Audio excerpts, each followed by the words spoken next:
reformi srpskog jezika i pravopisa u tom svom radu, u toj svojoj borbi, naišao na velike, imao je zapravo puno protivnika, ali imao i među učenim ljudima i ljudi koji su ga podržavali. I ova izložba, koju inače radio Miroslav Terzić, koji je istoričar iz muzeja Vuka, iz muzeja jezika i pisma u Užiću, zapravo govori o ljudima koji su podržavali reformu pravopisa, Vukovog pravopisa, znači reformu srpskog jezika i pravopisa, i koji su bili, znači, protivnicima i ovim ljudima koji su to podržavali. Tako da ovde na početku zapravo imate Jerneja Kopitara, koji je zapravo bio jedan od najznačajnijih ljudi i ostavio veliki pečat na Vukov život. On je zapravo uticao na to da Vuk izda svoja prva dela.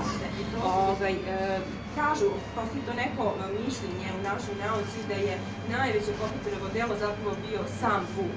Znači da je on zapravo veliki pečat stavio na njega i formirao njega i uticao na to i da se ukre delo. Pomogao mu u izdanju njegovih prvih dela.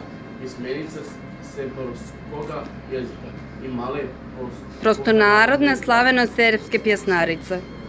I srpskog rečnika, kojem je sve srpske reči prevod na nemački i 1865. godine izdao alegorično satiričnu pesmu Put, uperenu protiv starog književnog jezika.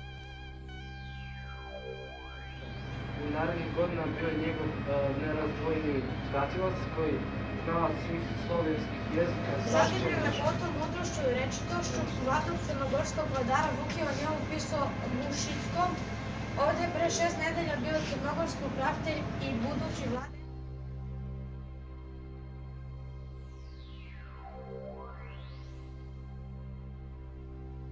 Kuda je dočekan više, a o njegovom delu govorilo se vrlo pohvalno.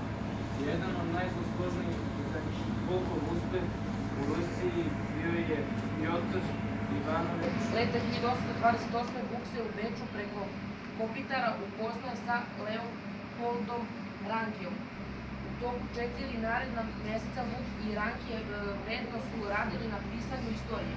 Vuk je imao događaje iz ustanka, a Rankije zapisivao i poveravao njihovu Znamo imamo pismo razvito i prevod Diobe Jakšića i jedna sveza novina onda Gete, pruživši ruku na svezu novina reče.